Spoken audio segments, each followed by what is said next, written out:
I'm now going to talk about the role of evaluation in the creative process. Evaluation is really important. It's what turns ideas into innovation.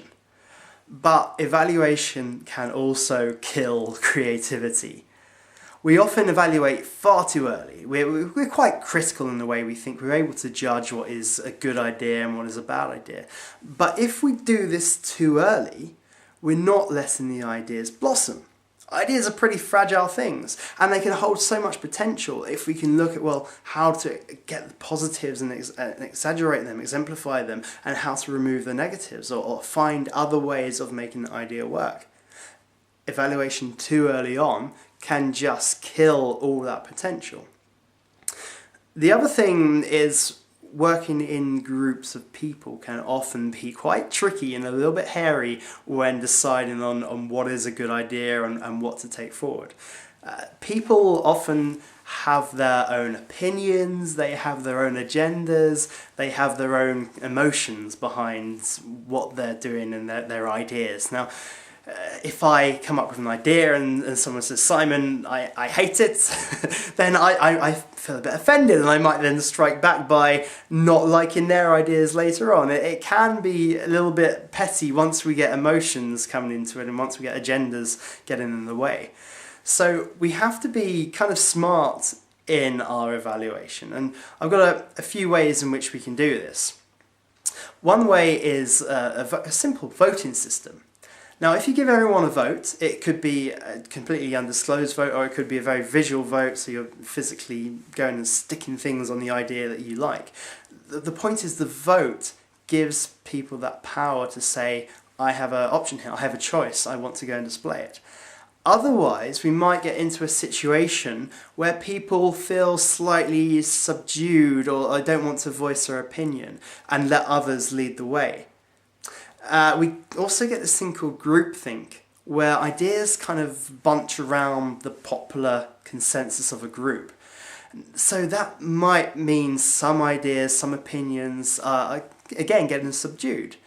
Now, voting allows this to be very plain, very transparent, and gives everyone a voice. Another technique is a multivariate analysis.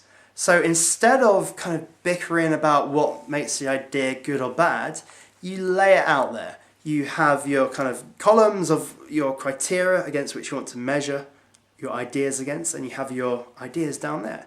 Then you each score the ideas based on how well they measure against that criteria. And then at the end, you have a nice scoring system where it's actually logical. You can now see what makes a good idea based on the criteria you're aiming for, and then it's not up to the agendas, it's not up to the opinions, it's not up to the emotions to make the decision, it's now logic. The other thing to be aware of is people can be quite negative.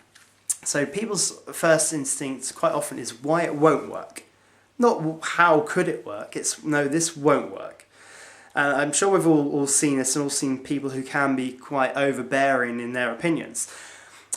One thing to get around this is to task people to find the positives first.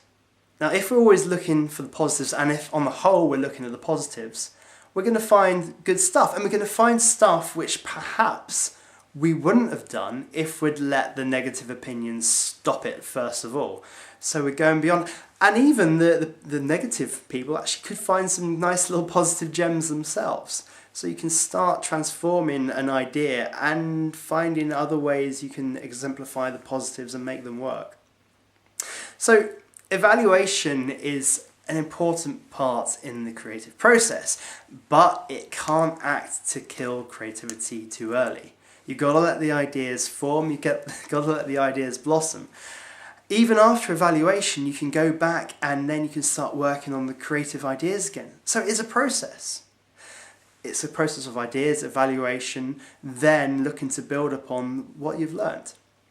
So there we have it. Evaluation is absolutely essential, but it can be used badly in the wrong hands.